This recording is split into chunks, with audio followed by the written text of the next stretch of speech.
O Great One, O Supreme Lord, because of combination with pleasing and displeasing circumstances, and because of separation from them, one is placed in a most regrettable position within heavenly or hellish planets, as if burning in a fire of lamentation. Although there are many remedies by which to get out of miserable life, any such remedies in the material world are more miserable than the miseries themselves. Therefore I think that the only remedy is to engage in your service. Kindly instruct me in such service. Purport. Prahlad Maharaj aspired to engage in the service of the lotus feet of the Lord. After the death of his father, who was materially very opulent, Prahlad would have inherited his father's property, which extended throughout the world. But Prahlad Maharaj was not inclined to accept such material opulence, for whether one is in the heavenly or hellish planets, or is a rich or poor man's son, material conditions are everywhere. Therefore no condition of life is at all pleasing. If one wants the uncontaminated pleasure of blissful life, he must engage himself in the transcendental loving service of the Lord. Material opulence may be somewhat pleasing for the time being, but to come to that temporary pleasing condition, one must work extremely hard.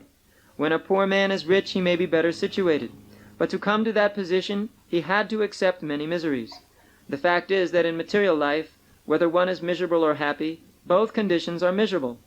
If one actually wants happy, blissful life, one must become Krishna conscious and constantly engage in the transcendental loving service of the Lord. That is the real remedy. The entire world is under the illusion that people will be happy by advancing in materialistic measures to counteract the miseries of conditional life. But this attempt will never be successful. Humanity must be trained to engage in the transcendental loving service of the Lord. That is the purpose of the Krishna consciousness movement. There can be no happiness in changing one's material conditions, for everywhere there is trouble and misery. Tasmat yasmat priya priya viyoga yusamyoga janma shagagnina sakala jonishu jayamana dukaushadam tadapi dukkam atadhyaham vuman brahmami vadame tava dasya yogam. O Great One, O Supreme Lord, because of combination with pleasing and displeasing circumstances, and because of separation from them, one is placed in a most regrettable position within heavenly or hellish planets, as if burning in a fire of lamentation. Although there are many remedies by which to get out of miserable life, any such remedies in the material world are more miserable than the remedies themselves. Therefore I think that the only remedy is to engage in your service. Kindly instruct me in such service. So this translation, this verse, is a very special kind of a realization that Prahlad Maharaj has when he's offering his prayers to Lord Nrsingadev after the Lord appeared. He is very philosophically delineating the difficulties that one faces when he enters into this material world and material condition of life. He's saying priya, apriya. Now, yasmat priya, apriya. Because of sometimes something is very pleasing. Sometimes something is not at all pleasing. We have trouble. Nunam pramatta kurute vikarma jadindriya pritaya apranoti. This word is the same, pritaya and priyaya. They refer to that which is very dear for the living entity, namely the gratification of his own body and senses. Therefore people are more or less maddened in this material world, simply eagerly trying to find out how to enjoy. Therefore, pramattak, maddened.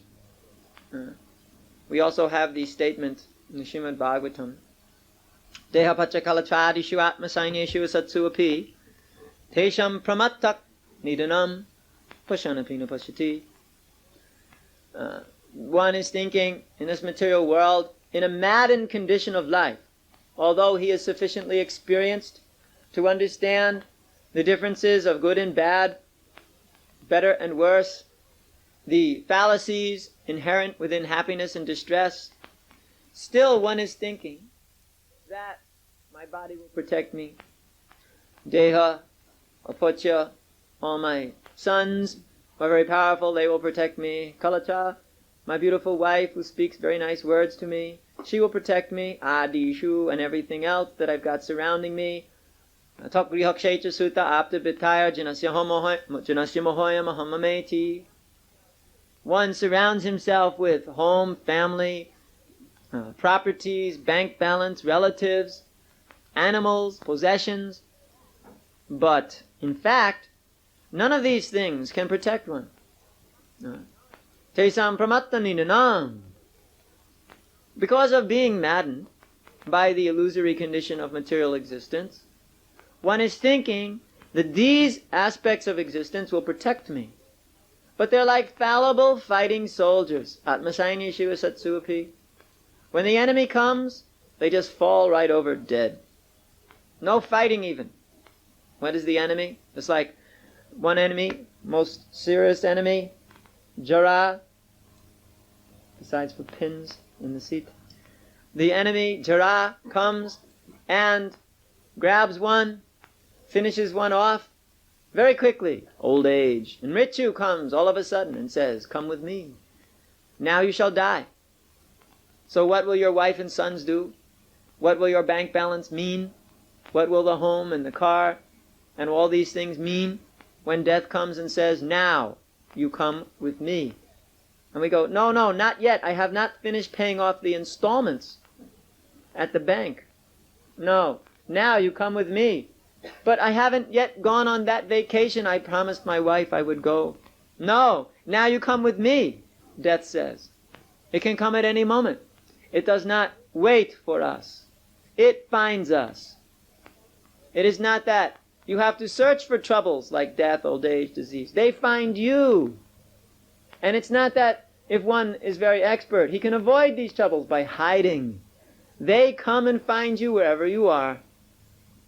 You can try and run, but old age, disease, death is going to grab us. So therefore, who can protect us? Who is that person who will protect us from the miserable conditions of this material existence? He does not exist. Only Krishna. Only Krishna can protect one really from the conditions of the material existence. Therefore Prahlad Maharaj is saying, all of this illusion is there. Priya, sometimes something is very nice. This is the worst illusion of all, when things are very nice. Because then one thinks, what do I need any surrender to the Supreme Lord? After all, everything is very nice. That is why nowadays people are so much atheistic, because they think, what do I need God for? I've got my big car, I've got my bank balance, I've got my insurance policies, I've got my good government and nice powerful country. I don't require any protection from God. What has He done for me anyway? But the bank, that bank has done wonderful things for me. Has given me credits or low interest rates. What has God done? The atheists, they think like that. They only consider the external features of life. Anything external, they consider as very important. But that which is internal, that which is very essential to the existence of the living entity, namely the soul's existence in relationship with the Supreme, that they don't care about. Because it has nothing to do with money. Materialists in this world are mainly interested in money.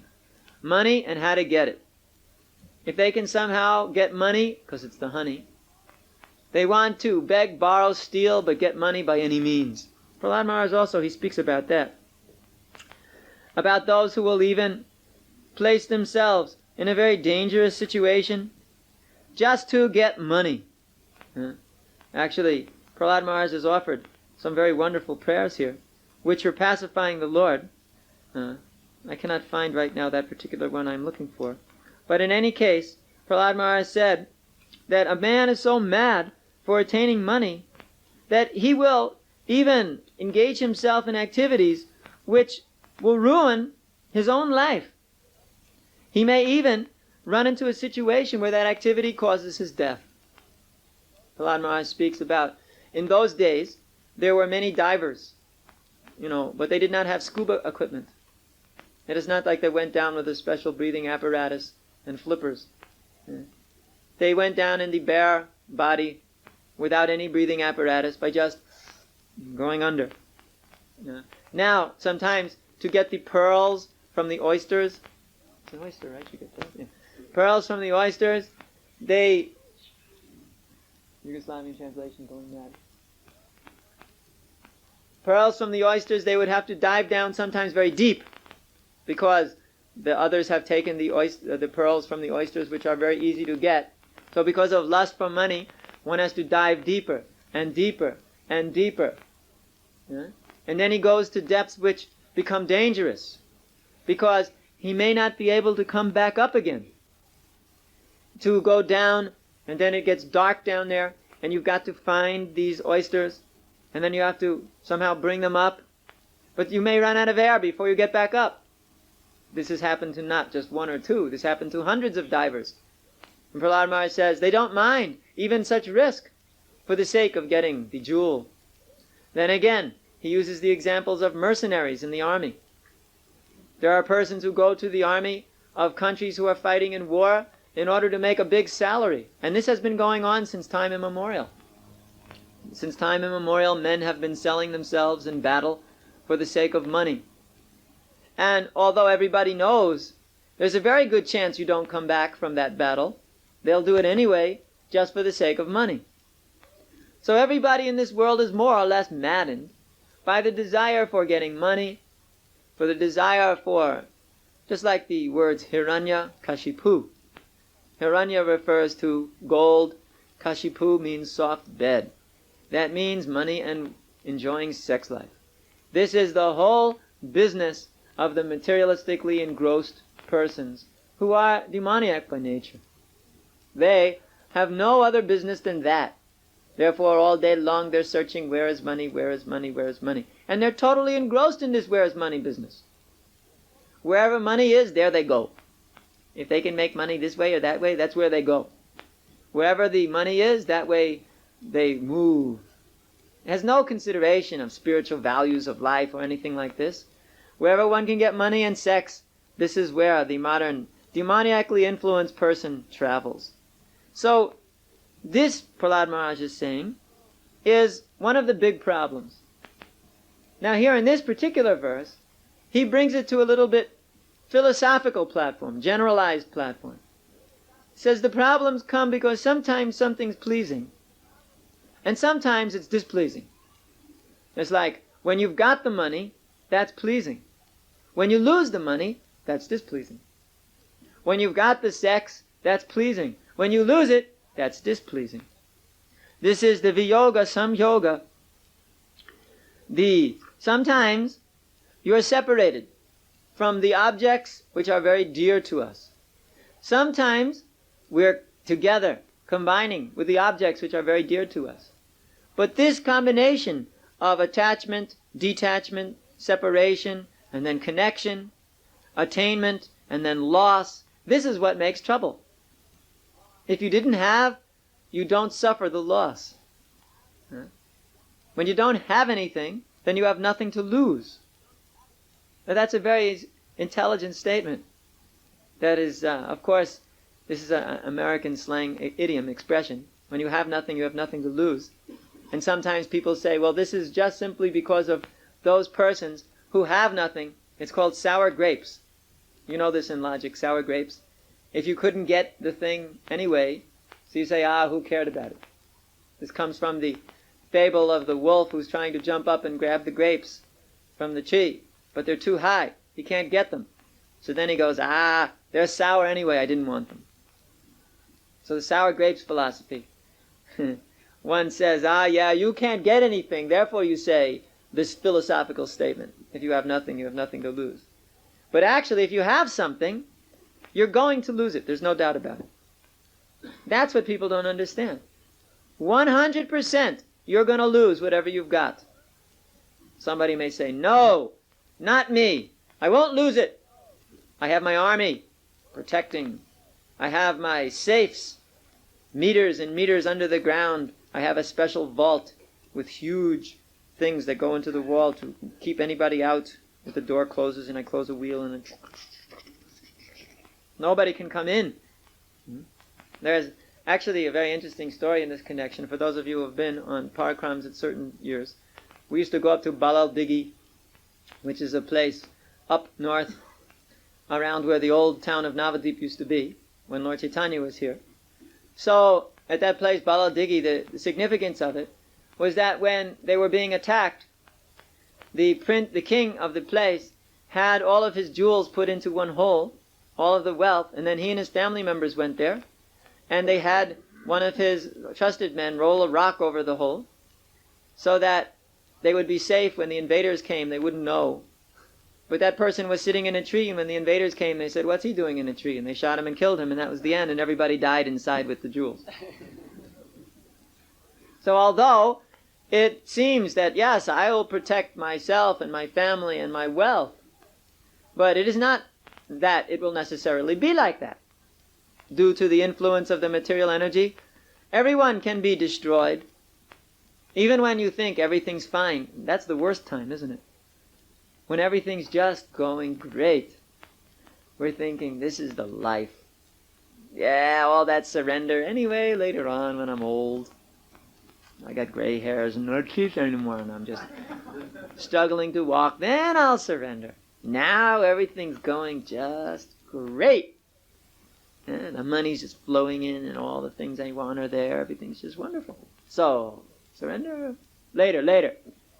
So then when one's thinking like that, then the material energy, with the most perfect timing, isn't it? When you least expect it, isn't it? When you least want it, the material nature comes and goes, wham! Ah, what was that? That was, sir, the material energy. Delivering you the fruits of your former activities, which were sinful. All the sinful things one is doing will be very nicely rewarded to us with some horrible circumstances. That is why we see in the newspapers, in the magazines, of course everybody always says, that's somebody else, it doesn't happen to me. Yeah. But periodically, all of these reactions come, and everybody has to suffer these reactions again and again. This is a regrettable position, because it will cause one to always be burning in a fire of hankering and lamentation. Hankering for more. Even if one has so much money, do you think he's satisfied? He wants more. Just like we always find, sometimes people, they want to go out and do business, and they say, when I just get so and so much money, then I will donate to Krishna. So then they get so and so much money, they say, no, not yet. When I get so and so much, then I'll donate something to Krishna. Then I'll stop all of this. Then that period comes and they say, no, but just this next. And then they die in the meantime. We find this is a typical circumstance. Hankering. I want more. But you have so much of it. No, I want more and more and more. What for? I don't know. I just want more. I've got to have as much as I can. Then when I get more and more, then I'll be happy. As if this will protect me. Sometimes, in India especially, we find that people, they just want to have many, many, many children. Because by having many, many children, this will protect them. It is a fact to a certain extent. That's some social insurance. That when you have a lot of children, then they will take care of your farm, or they'll take care of your business. And then you can just retire somewhere nicely and they'll all take care of you. It's kind of a Vedic form of family insurance. But this also will not satisfy one. Not because you will still have to lay down on the bed. One will still have to lay down in the bed and die, surrounded by all of his family members. And in the third canto we find Lord Kapila Dev is explaining about that illusion, being surrounded by family members. Then we are thinking, oh, how nice it is, all these family members. They're so much concerned with me at my time of death. They're all coming around to offer me respects. When half of them are thinking, when is he going to die already? We've been here for weeks. How long is it going to take? We've seen also, sometime for various reasons, we had to go to a hospital or be in a hospital. So then we would see the people around the old person's bed, the old guy's just laying there.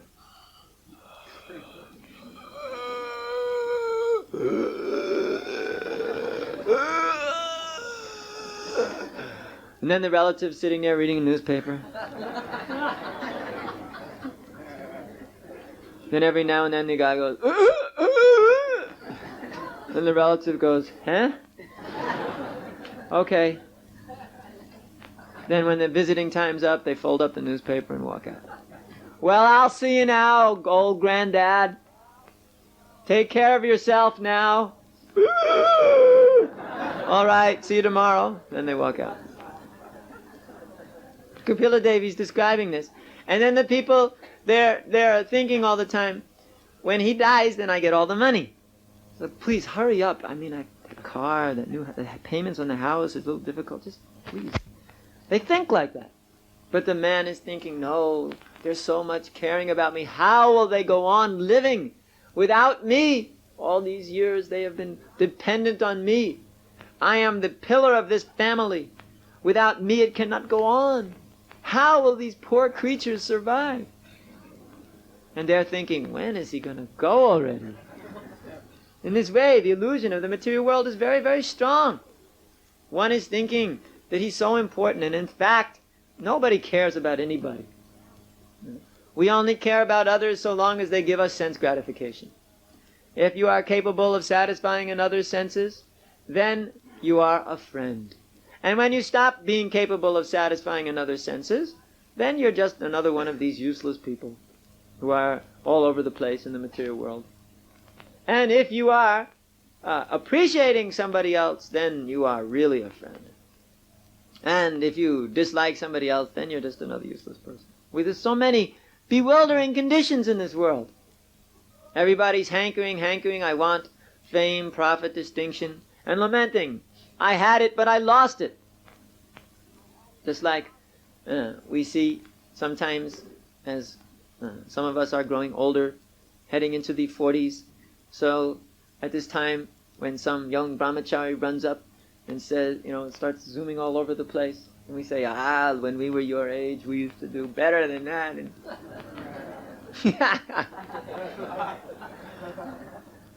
then we go, and then when you think about it, you think, well, wait a minute.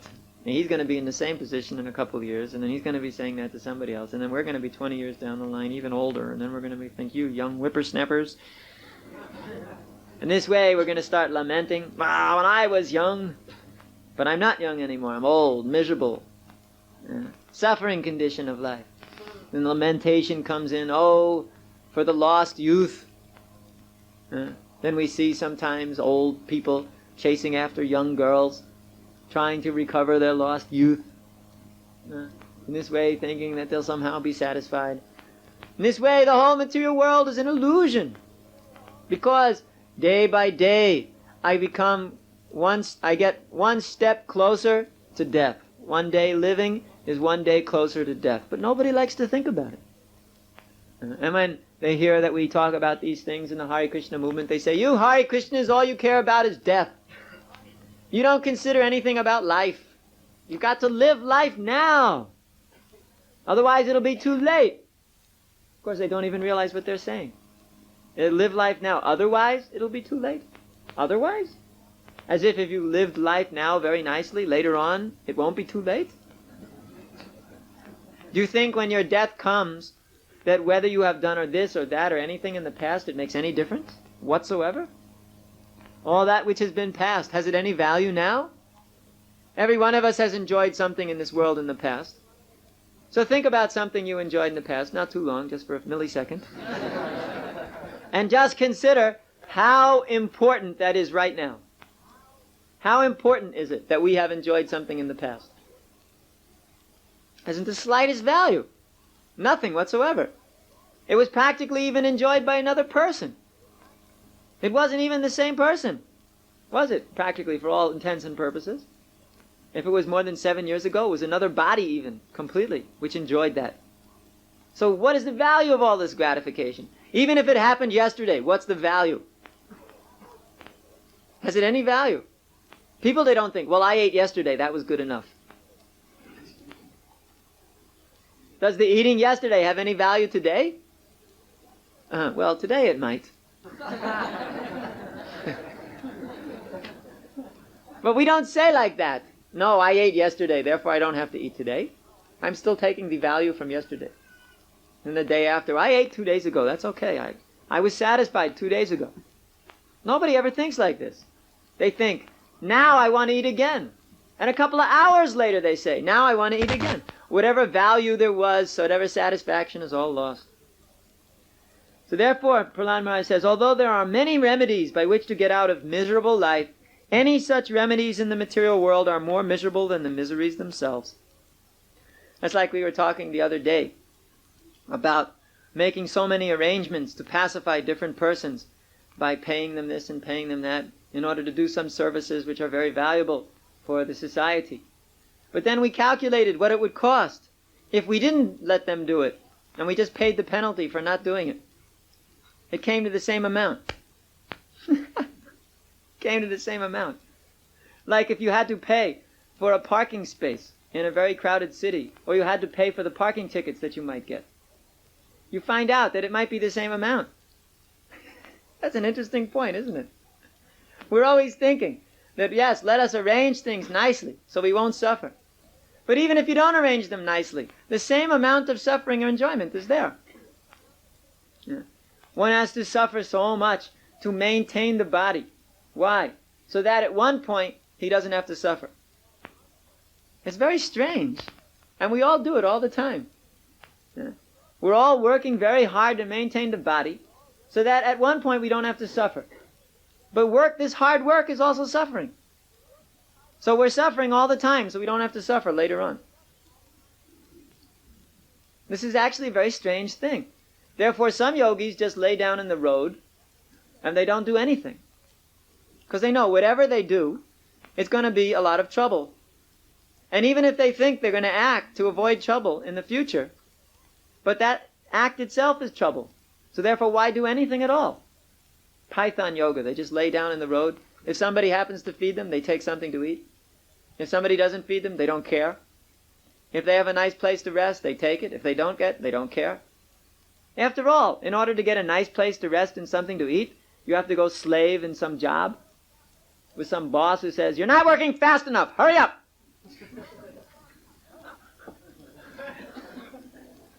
And some other worker, blowing smoke in your face.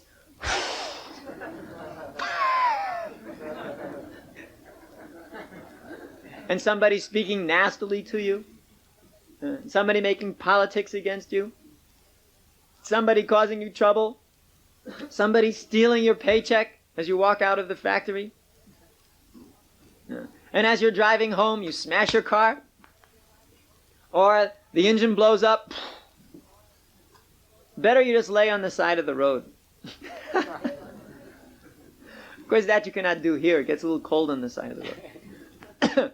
But in India, there's still facility. Punya Bhumi, land of piety. You can lay on the side of the road. This Prahlad Maharaj, he once met such a yogi. And he asked him, he said, how is it, my dear sir, you are here just simply avoiding all material activities. You don't make any effort whatsoever for your own bodily maintenance. Yet you're chubby.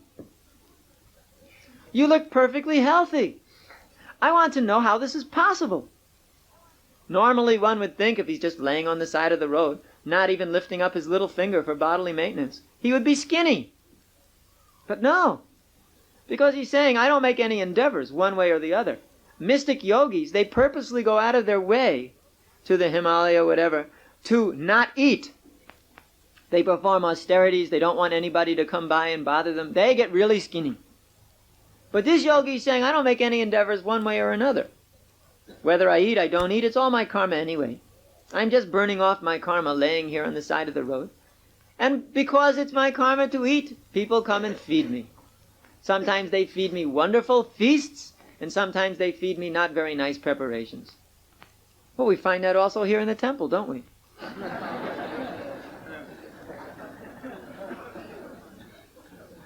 He says, sometimes they feed me burned food.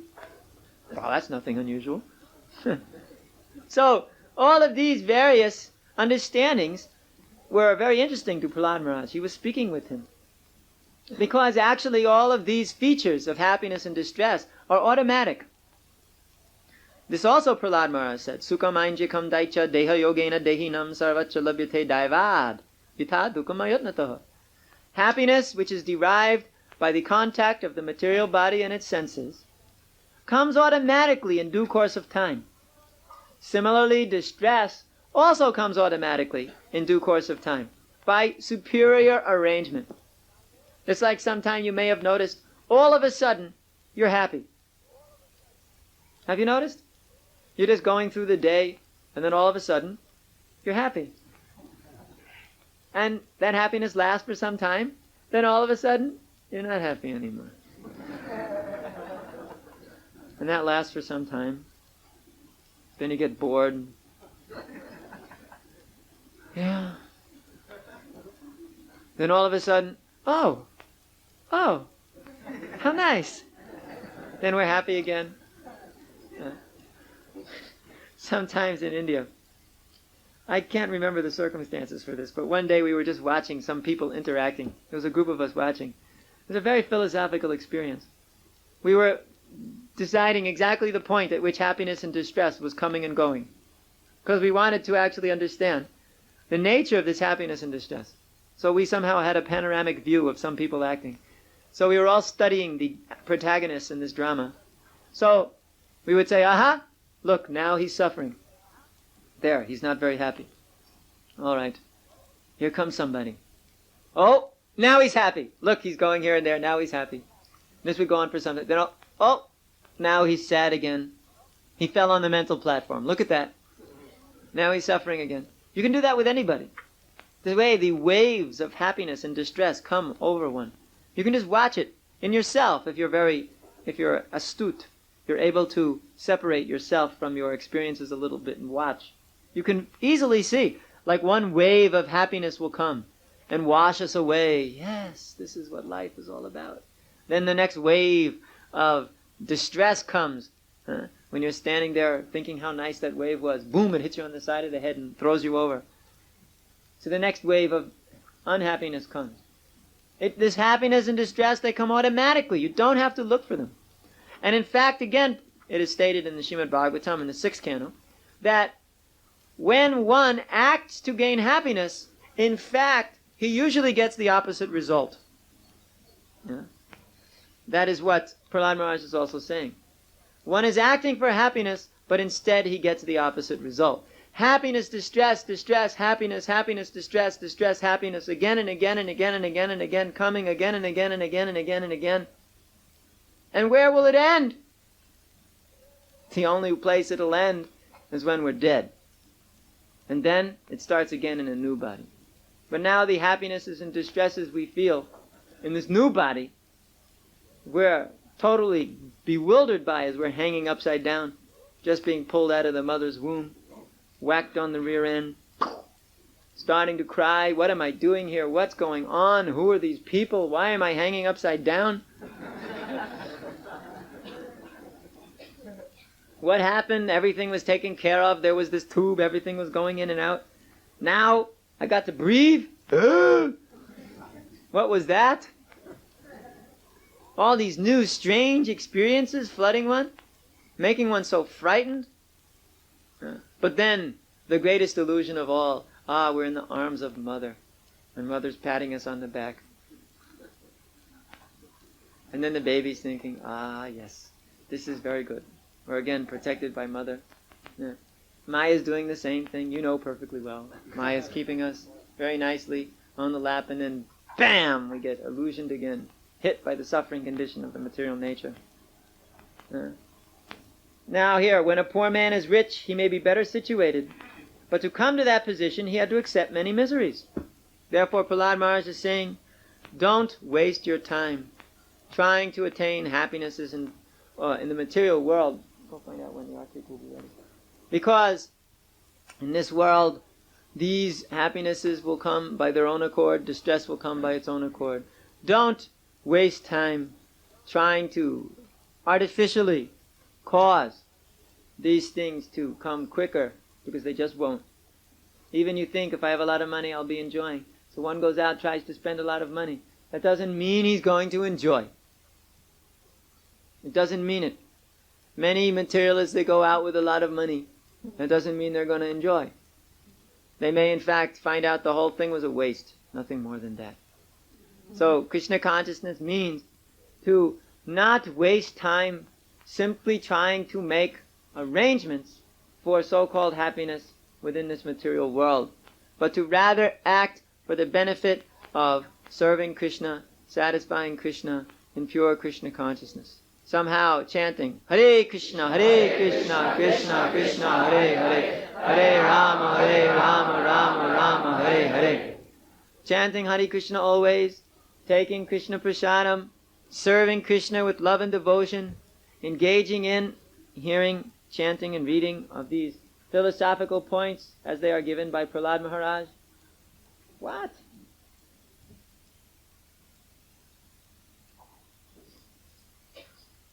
We have another half an hour. Yeah, you say Jai, but every moment that it goes later is we eat later.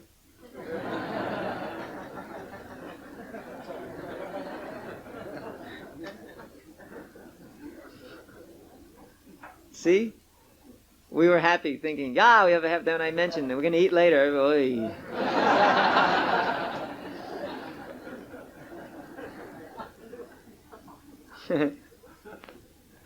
Such is the material world. Alright, are there any questions maybe?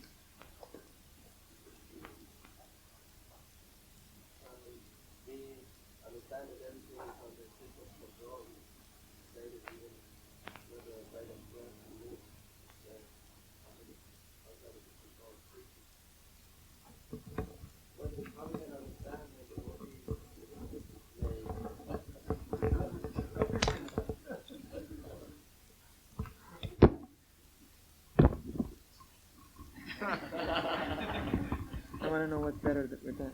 It has to have some length. It makes noise. Sounded okay to me. Yes? We can understand, for example, when the devotee makes an accident with the car. Why this happens? Because Krishna says also that God says that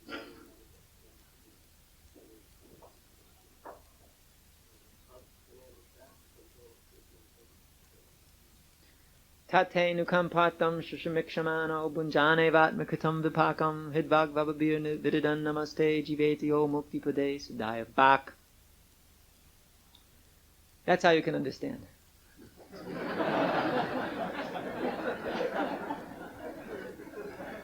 Next question.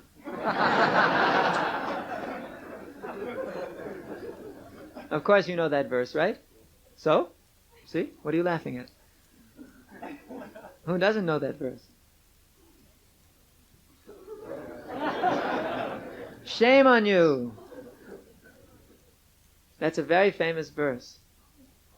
But it answered his question that a devotee certainly will have to suffer some conditions which are not very nice. I mean, it is not that you become a devotee and all of a sudden, poof, all the miseries of the material world vanish. Not like that. Because as we explained last night, I think, about the different forms of the karmics. So, prarabdha karma. Prarabdha means that which has already been attained. That which was already fructified. Already set up just by your birth. As soon as you took birth, everything's all set up. There are persons out there ready to give you trouble.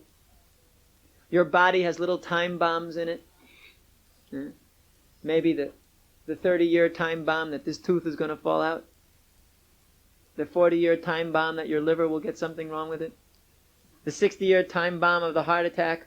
It's already built into the body. Little time bombs. Never thought of your body like that, did you? Your body is booby-trapped. You know what a booby trap is? It's like when you walk through a door and there's a string there, and you kick the string and the bucket of water falls on your head. So the body's like that. It's got within it various things just waiting to give you trouble. When you pass by a certain time, you trip the wire, right? And boom, the reaction comes. That's already built into the body from the point at which you take your birth. Then there's also the situations of others giving you trouble because it's built into their karma that they've taken birth to give you trouble because you gave them trouble in previous lifetime. That's already fixed. Even if you surrender fully to Krishna, there'll be those persons ready to give you trouble, because it's already fixed. Nothing you can do about it. Yeah.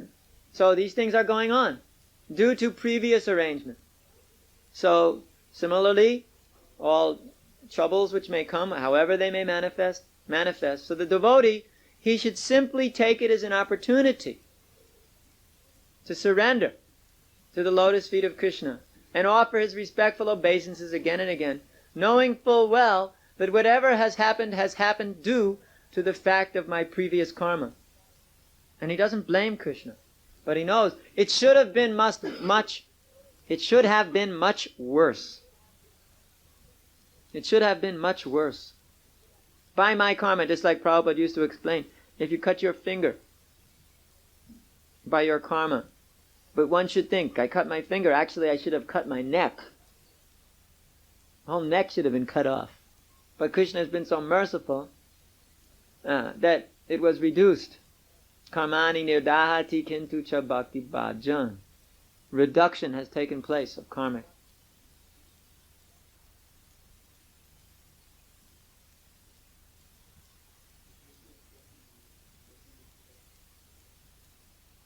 Yes, Krishna reduces the karma of those who are surrendered unto him.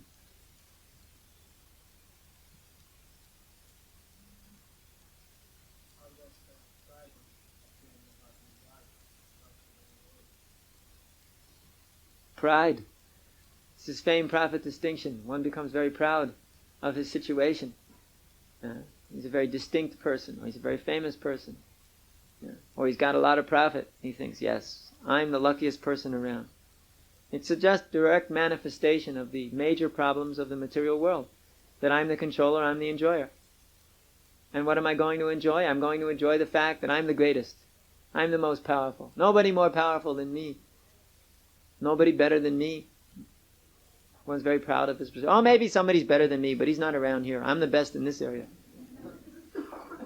I'm the best in this Sankirtan van. There's no one better than me in this Sankirtan van. Yeah, but what's the use of that? Let's say you're the king of the van. You know, we have the king of the hill. Now you're the king of the van. Then you're going to come to the Sankirtan reunions in the temple. So then you're going to find 6 other kings of the van. So then all that feeling of happiness that you're the king of the van is gone, because now you've got so many other kings of the van. And then you got the temple president. Was even a bigger king. In this way, one is always finding that he may be attached to a certain position, but then there's always somebody somewhere giving him trouble because he's in a bigger position. Then ultimately, one vies with the position of Krishna. He comes into friction with Krishna like this. That's what happened with Hiranyakashipu. His pride was, I'm the greatest in the universe. Nobody's but Brahma. He's under my control too. I'm envious of others, then I always want to be better than everyone else. Whereas when one's not envious, he just wants to serve everyone else. Servant means he considers himself in a lower position. Envious means I'm in a superior position. You're my servant. You work for my benefit. Envious also means maliciousness too.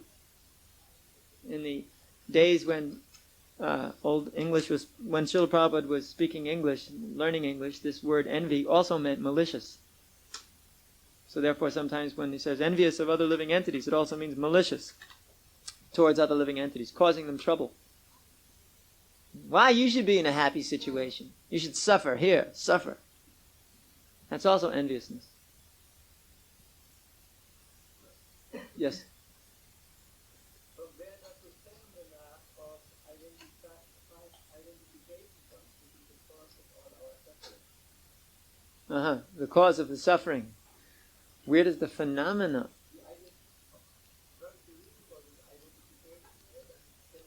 You're asking, in other words, what is the cause of the false ego? The ahankara, that false ego which says that I am this body, and this body has so many good qualities, therefore I am so great. Yes?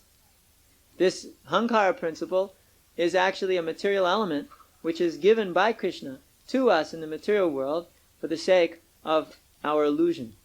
Because we wish to have this principle of false ego, Krishna gives it to us. It is stated in the Bhagavad Gita, Bhumirapo analo vayu kamano buddhir evacha ahankara iti ame prakritim vina astuda. The false ego, ahankara, means false identity. Ego means identity. False identity is a gift by Krishna to the conditioned souls so that they can actually think of themselves as the controllers and as the enjoyers. So it comes from Krishna and it's given to you as part of the How to Use the Universe kit. When you enter into the material world, you get your orientation kit. Here, take this, and now wear this false ego. Put it on. Now your false ego is your Lord Brahma. Now your false ego is you're a chicken. No, now your false ego is you're a dog. Now you're a fish, swim around. No, now you're a very religious man. No, now you're a rich man. No, now you're in the heavenly planets. In this false ego, you continuously take off one version of it, put on another version of it. Of course, you're never devoid of it. But one is always continuously transforming his identity under the influence of that most powerful energy of ignorance, ahankara.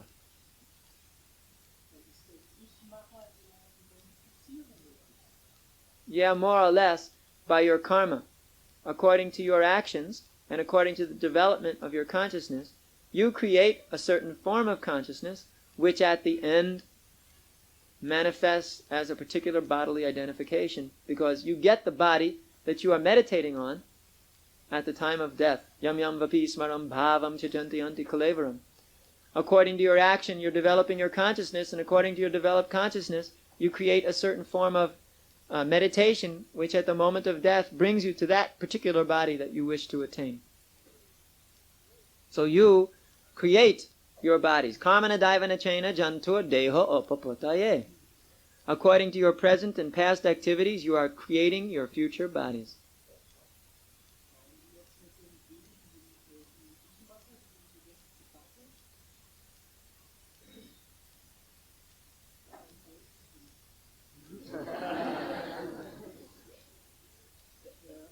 Die Übersetzer kann nicht auch die Frage verstehen.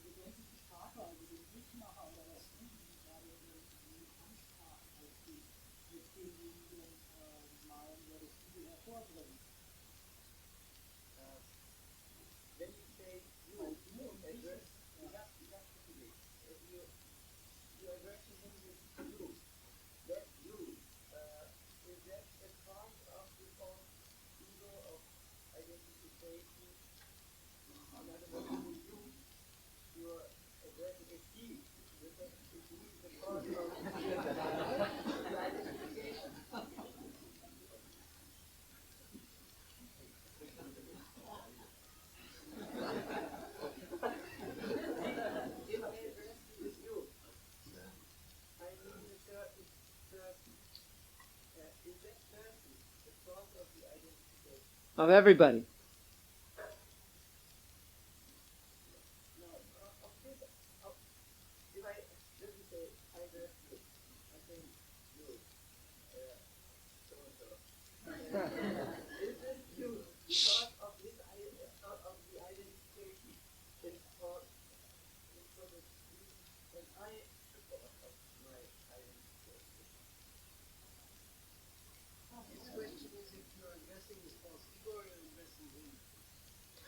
Ah,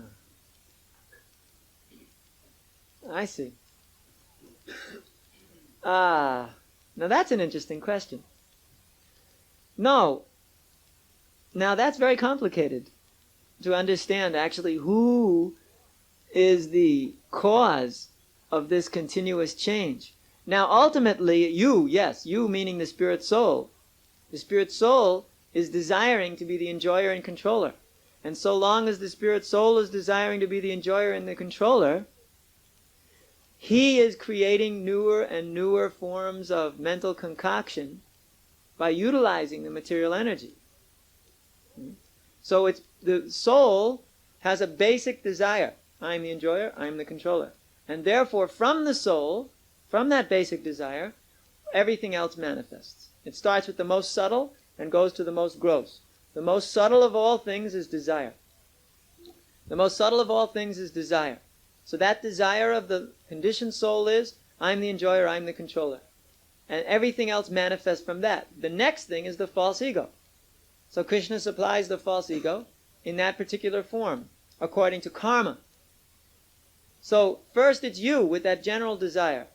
Then it's the you manifested in the body who has created a specific type of action according to the body you've got. So it's a combination of the two. And according to that particular body, you've made particular types of karma which create the next body. So it's always basically you who's guilty, the spirit soul. But the specific activities which have brought about the specific change of body are a combination of that desire of the spirit soul in that particular body which was doing the actions. Because that particular body is also completely controlled by the modes of material nature.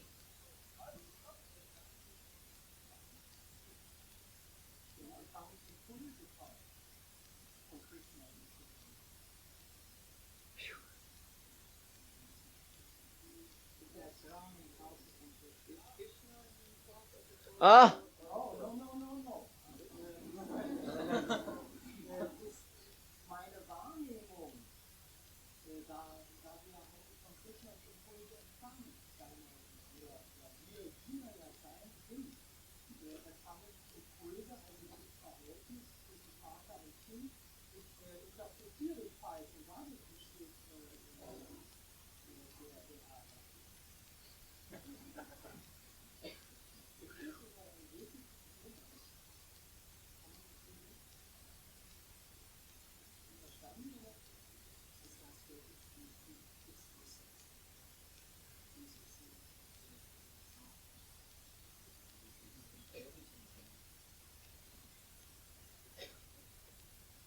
Receiving the wrong impulses from who? Krishna? Impulses? To act.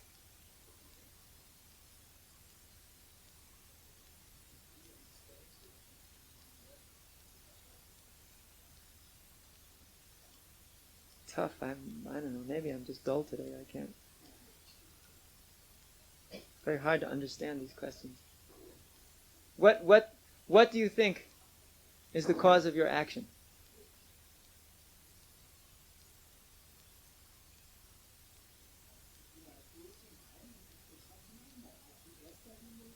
Oh, well, what causes you to act? Ultimately.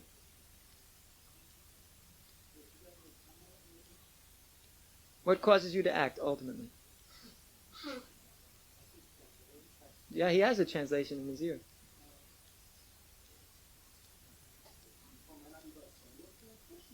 No. You. You want to act. I want. I desire. That is a symptom of the soul. The soul is made of desire. It's you who has all these desires. Krishna also has desires. But these desires that you're manifesting specifically in relation to yourself, they're all your desires. They're not Krishna's desires. When you become perfected, then your desires and Krishna's desires are the same. They're one. Because you have transformed your desire to be perfectly in harmony with Krishna's desires. But now, your desires are different than Krishna's desires. Because you have made yourself independent of Krishna. So you're the one who's desiring, independently of Krishna. And therefore you're in Maya. So we cannot blame Krishna. He doesn't give you these desires.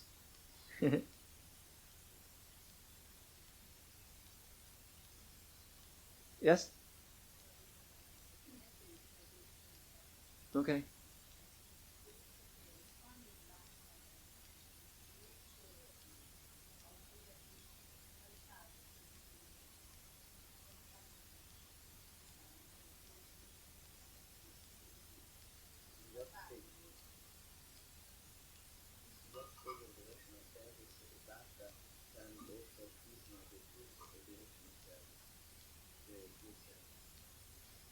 Yes, pure service, anya bilashita shunyam, jnana kramad and avritam. When one is completely devoid of the fruitive desires that I'm going to serve even Krishna, but I'm going to get something out of it. I may cook this offering for the sake of the deities, But when it's offered to Krishna, then I'm going to eat it too. I may go on Sankirtan and distribute a lot of books, but at the end of the week, everybody's going to scream my name and go, Haribol! So this has tinges of fruitive activity to it. Then Gana, the tinge of Gana. Gana Mishra Bhakti, the first is Kama Mishra Bhakti. Gana Mishra Bhakti means that one is speculating in the material world for getting all kinds of realizations, but leading him towards the realization of the oneness, that he is one with the Supreme. So there may be some tinges of this contamination, which we see manifested in sometimes more or less.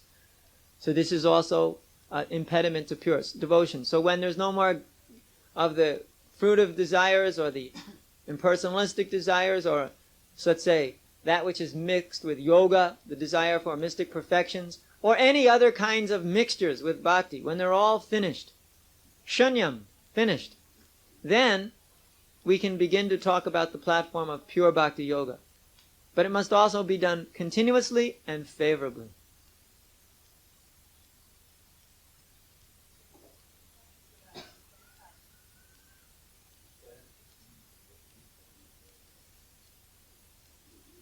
Attain that. Of course there's possibility. Otherwise, what are we doing in the Krishna consciousness movement? We're all here simply because we know there's that possibility. Prabhupada tells us again and again and again through every purport in these books, there's definite possibility. So we want to take that very seriously and attain this platform of pure devotional service. But don't expect it overnight. Don't expect it in 10 years, maybe 50 years, maybe 80 years, maybe next lifetime, maybe next year. It depends. In each and every case, how sincere, how determined, how blessed by spiritual master. By pleasing the spiritual master, all perfections may be obtained. By simply pleasing the spiritual master, you can obtain all perfections of life. It's the secret ingredient in devotional service, the secret of success. So therefore, if you just do something which is very pleasing to Krishna, then one can attain all benedictions of pure devotional service.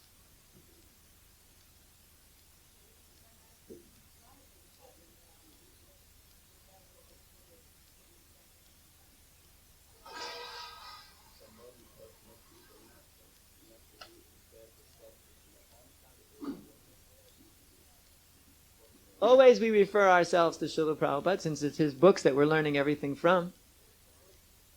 So first we're always reading Srila Prabhupada's books, but we also go to the other Vaishnavas who are giving spiritual instructions.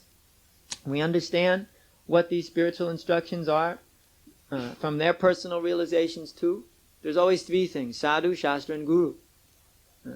So the sadhus are there always to give us indication. The Shastra is there, and Srila Prabhupada is explaining it very nicely. Then Guru has different forms, and there are always those who are instructing us in devotional service. They can give us that help by which we may go back to Godhead. And when somebody becomes very prominent in helping us, he becomes the officiating spiritual master. Either he gives us Diksha if that's required, or he gives us Shiksha by which we may surrender to Krishna. Then we surrender. Shiksha is no cheap thing. It's not that anybody who gives you a class is your Shiksha Guru. It means these persons are going to bring you back to Godhead. You are fully surrendered to their instructions. It's not like you change your Shiksha Guru from one day to the next because he said something you didn't like. Today he gives a class, so that today is your Shiksha Guru because he pleased your senses. Then tomorrow he said something you didn't like, so now he's not your Shiksha Guru anymore. It doesn't work like that. You don't just give up and take up gurus like they were puppets you can put in your pocket. Some people do like that, but they don't understand what actually is Shiksha Guru. Yes?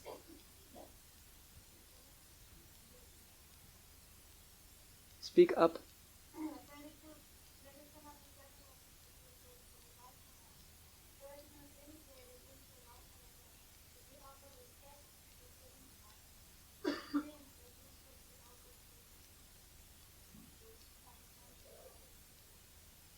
Vanchakalpa trubhyascha kripa sindhuvye vacha patitanam pavanebhyo vaishnavibhyo namo namaha.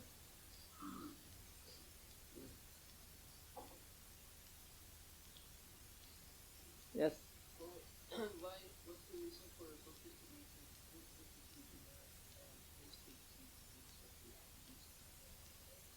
Well, you may have a taste for doing one service, but then you may fall into Maya. It's not that just because you're a book distributor that Maya has gone and taken a vacation. Maya is always there. And it's a battle. And sometimes Maya becomes stronger than you. And pushes you. And then one who's not so strong, not so serious, not so dedicated, he surrenders to Maya like that. And then he loses the taste.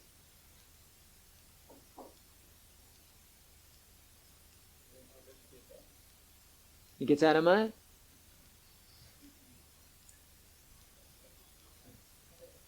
It's not that if I've fallen into Maya, that's the end. Okay, where's the roof? So today you're in Maya, big deal. What else is new? Now, let's get out of Maya. How can we? Well, who can answer that? That's right. Hare Krishna, Krishna Krishna, Hare Hare, Hare Rama, Rama Rama, Hare Hare. By hearing, not by bouncing the mantras off of the mirrors on the roof here. Chanting for the benefit of the ant which is walking on the floor. Getting the mantra into one's own ear, surrendering to Krishna. Just by hearing the Hare Krishna mantra, all auspiciousness comes. Try it one day, you'll be really surprised. Can you imagine one day actually hearing the Hare Krishna mantra? Let's make an experiment today. Tomorrow, when you're going to chant your rounds, let's make an experiment of listening to the Hare Krishna mantra. Amazing results will happen. You may not even think it's the same life anymore. Yes.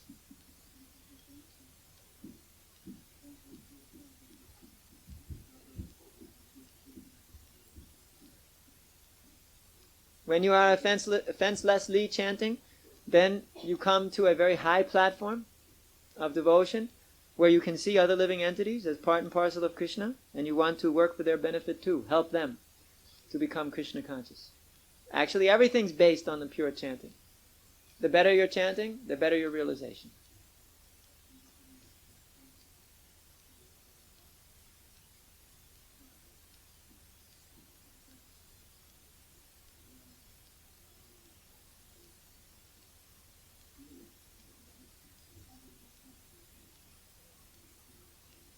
Samaksarveshu bhuteshu madbhaktim lavate paran.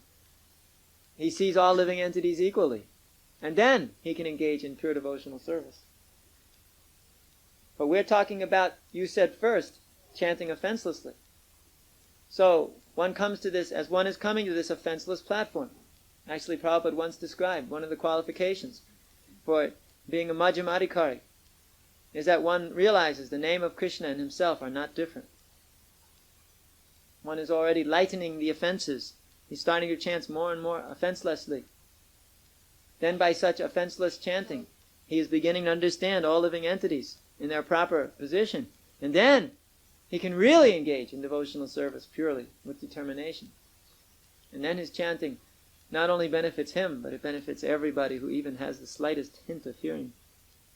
So auspicious is that chanting.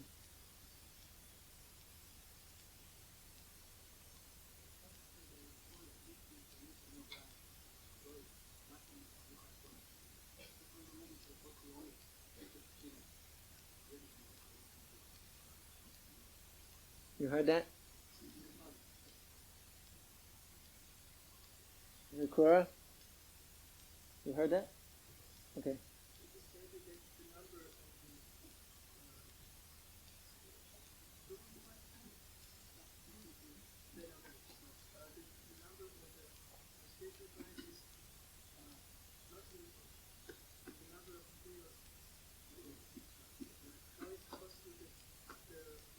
Three quarter, 1 quarter. Because this is... Oh, sorry. Wait till he gets back. This is because you cannot make such a calculation. But the Veda gives such a calculation in order for us to understand, basically, the relationship. Don't ask me to explain it better than that. Yes? Go for it. Loud so that all the people can hear. About the usual nature of friendship on material platforms, and then amongst God brothers, you also think that these relationships are. No. It says on the Madhyamadikari platform, how does it go? Tadane. Ishware tadadineshu balisheshu dvisatsuva. One should, make friends with his god brothers. You should be friends with the god brothers. You should see the Supreme Personality of Godhead as the common goal. Everyone has the common goal of serving Krishna, and you should make friends with those who have a similar goal, like-minded, who are on the same platform. But it doesn't mean friendship in the sense of this sentimental business. It means real friendship based on Krishna's service. We're serving Krishna together. Go back there and tell him that 1.5 hour ago he said 1.5 hour.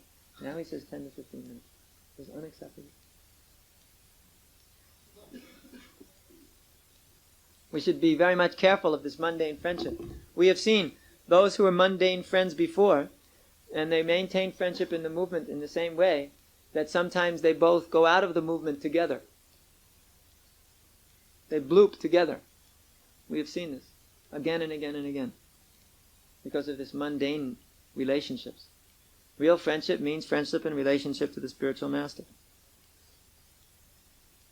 Relationship to Krishna. That the friendship is defined in terms of that. That is a much deeper form of friendship.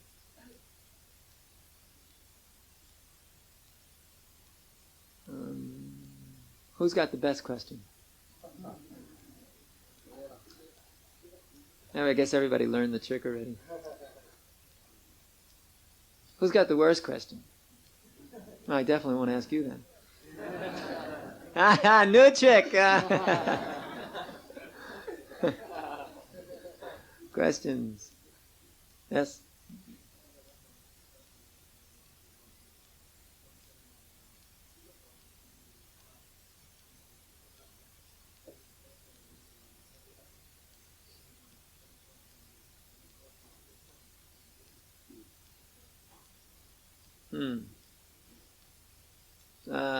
Why don't we table this discussion?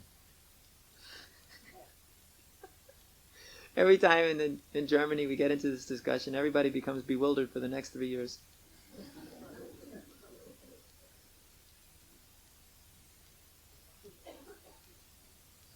So there are statements, Sarvam Kalvidam Brahma, everything's Brahman. So you can figure it out from there. Don't speculate too much. We've periodically gone through this discussion. Like every so many years this discussion comes up and then everybody speculates like mad for a whole while. There's all kinds of arguments going on in the back rooms. So better you don't discuss this point, whether... Certainly everything is spiritual, because it's just the spiritual world. One quarter was covered by a cloud. But it's spirit acting as matter. Therefore, don't get into it. It's non-manifested spiritual soul. It's spiritual energy. But as soon as one starts to speculate about it, the pea brain starts to fry in the old grill. When Prabhupada explained this point, he explained it very quickly. He said, Sarvam Kalvidam Brahma. Yes, everywhere there is spiritual soul. And nobody understood it, so he gave up the point.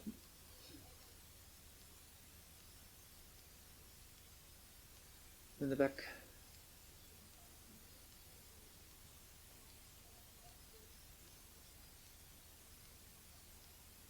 What?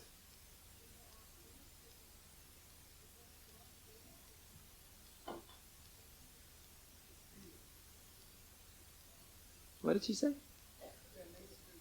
How can you hear if you're in back of me? I guess if you distribute books, your hearing gets better.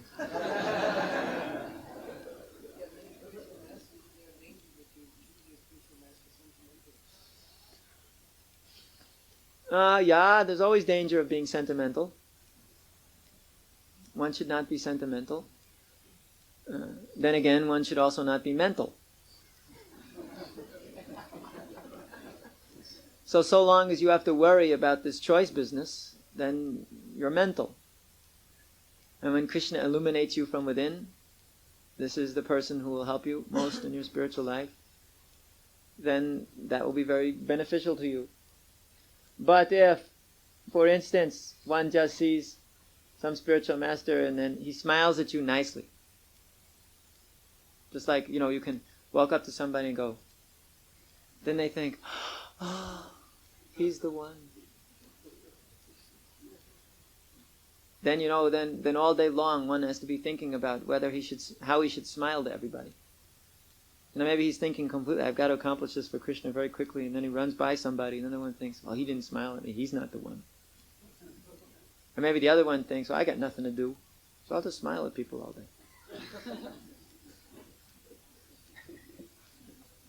What about that? Never thought about that, did you? When you relate with spiritual master on that platform, if he smiles nice or not, or if when he leads kirtan, he does the right thing with the mridanga, or this guru, he can't even play the mridanga. I guess he's not qualified. These are all external things. One should simply see the service which is done, how much he's pleasing Srila Prabhupada, or pleasing Krishna, how much he is giving Krishna conscious philosophy in time, place, and circumstance for the proper benefit of those who are hearing, and how much that is going into your heart and making you Krishna conscious. And when that is going on, then you realize this person will help you in spiritual life. Then you start to cement that relationship. Then there's trial period. One sees, will this work?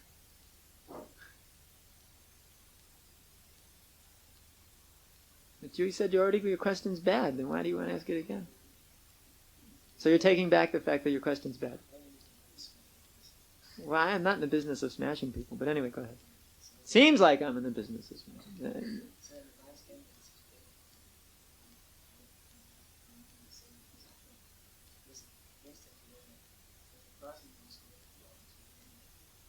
Uh-huh.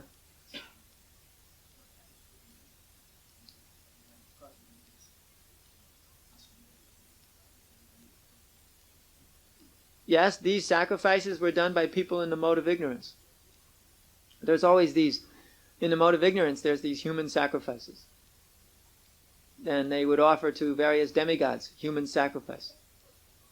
So sometimes this was done long ago. But you don't find this anywhere that this is recommended in any. Even in the mode of passion, they don't sacrifice people. It's only in the mode of ignorance. Completely ignorant. They don't know any better. This is mainly those who are worshipping goddess Kali or others like that. They cannot, other forms of goddess Durga Devi. Otherwise nobody else will even accept such things. Yes, but these are very strange kinds of ceremonies. They are from a whole nother thing. You don't find anywhere that this is mentioned, that even in history, no great devotee of the Lord would ever engage in such a thing. Did you ask already? No? Okay.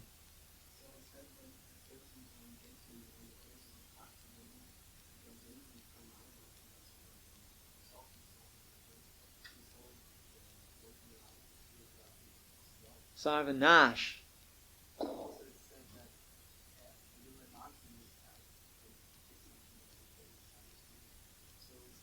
So maybe next 500 lifetimes from now.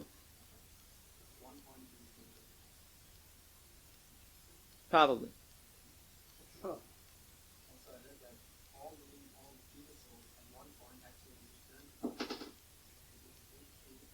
You cannot say like that. Krishna says in the Bhagavad Gita, it's not the Bhagavad Gita. Krishna says in Bhagavad Gita in the 16th chapter, Mrityu Janmani, Mama Prapaiva Kont, I throw them again and again into the cycle of birth and death. They never come back to me.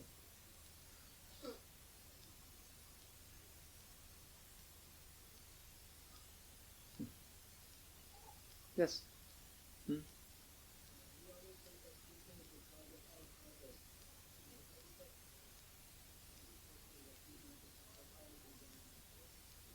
He's the cause of you having the possibility to desire. But you're his part and parcel. So he's got independent desire. So you also have independent desire, but in an infinitesimally small way. Krishna's not controlling you. You've got independence to love him or not. If you didn't have that independence, then your love for Krishna wouldn't be worthless, would it? If you were forced to love Krishna, there would be no real love there. So he gives you the freedom to love him or not. He gives you the freedom of action. That is part of your being part of Krishna. You've also got a little bit of independence. So Krishna gives you that independence.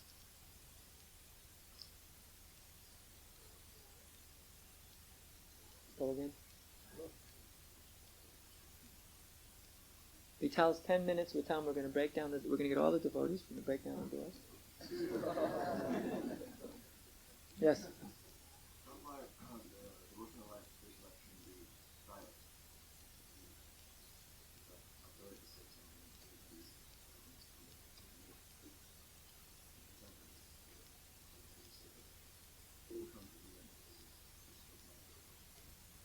To push on in Sankirtan?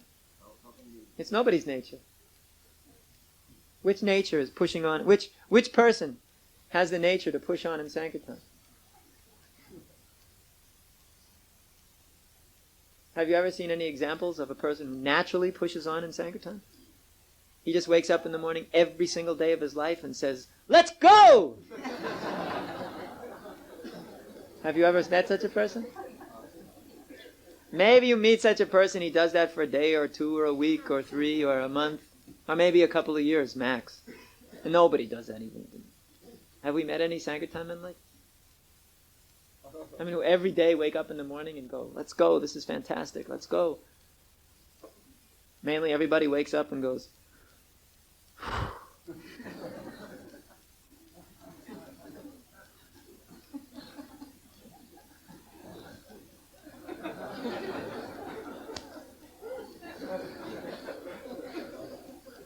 So who by nature of the body, which body by nature is enthusiastic to go on Sankirtan?